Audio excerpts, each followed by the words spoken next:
Hey guys, welcome to the studio. So, the 3D models I will be showcasing today, I did not model them myself because I cannot make armor to save my life. The 3D models were modeled by Dimitri 3D on Fiverr. He did a great job at making the 3D model. It pretty much came out like almost perfect. Just had to make a few modifications just to make sure that 3D printing it and the assembly and the final touches are finalized. But aside from that, I'll go ahead and show you all the features of the 3D model. It should be pretty straightforward since they're both fairly simple, albeit the 3D printing orientation will be important. Now, for the helmet piece of Patriot, as you can see, it is sliced apart. I had to slice it after receiving the 3D model. It's sliced apart to fit on like smaller form factor 3D printers.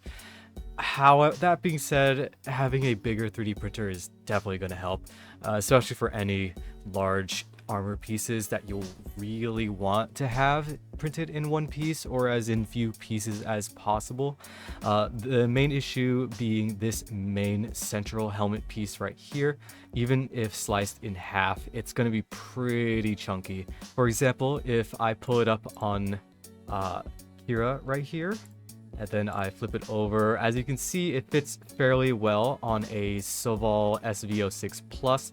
This is a 300 by 300 millimeter square print bed, and so with this size of a print bed you do just fine with this size with these cuts. However, if I go down to a Kingroon KPS3 or KP3S Pro, this is a 200 by 200 square 3D printer. If you're dealing with a 220 by 220, it's still going to be cutting it very close. And so having one slightly larger form factor 3D printer will help tremendously for printing this. That being said, a lot of the surfaces that you will be connecting them to each other will be just butt ends. Very difficult to apply alignment rods or support rods when the thickness of the helmet itself is so like not thick. That being said, yeah, and I'm not very good at Blender. I absolutely suck at Blender. So a lot of these are just butt ends where you will be using super glue or epoxy resin. There's going to be a bit of sanding just to make sure that everything looks really good, especially all the seam points. I did also include half helmets pieces where this front part of the helmet as well as the main part of the helmet are just in one piece. If you have a larger 3D printer, that way you can have some slightly better quality. Otherwise, you can just print them all separately. However, the best orientation you can go for, maybe 50% or 50 degree support overhang. That's usually my go-to for helmets, especially since there's going to be a lot of supports required for the interior of the helmet. If your head is really small, you got a small brain casing, you can go ahead and just add some padding to the interior just to make sure that it's a snug fit. Your head, if you got a big ass head, then you can just print it all, assemble it all, make sure everything looks nice. Before you apply any paint, do a quick fitting just to see if the sides of your head are too wide. And if they are, then just use a heat gun on like a low setting and then slowly heat the sides or whatever is tight, and then just very carefully fit it over your skull.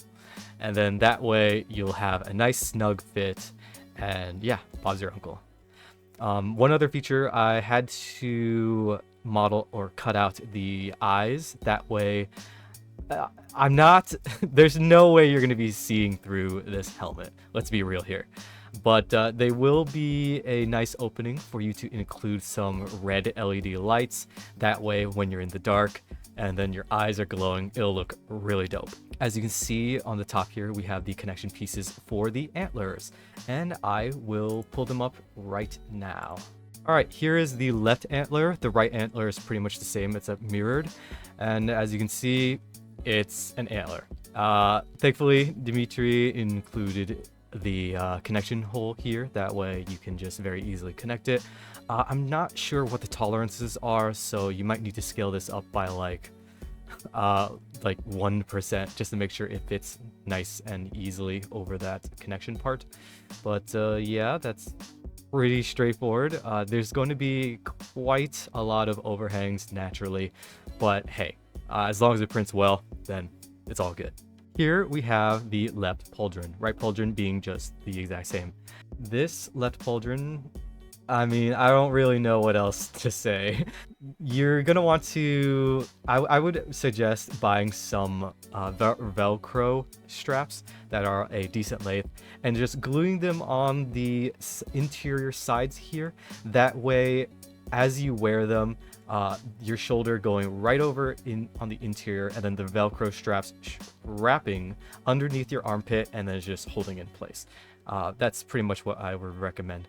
And as for the helmet piece as well, I would also recommend using the same Velcro straps on the interior and then just wrapping them underneath your chin.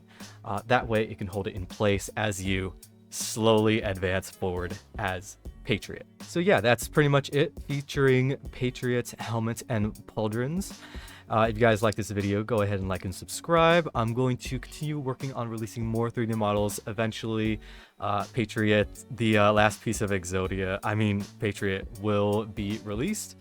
The chest piece, I'll try and do some fun stuff with that by having like a functional fan on the interior, maybe to like keep yourself cool when you cosplay in super hot weather.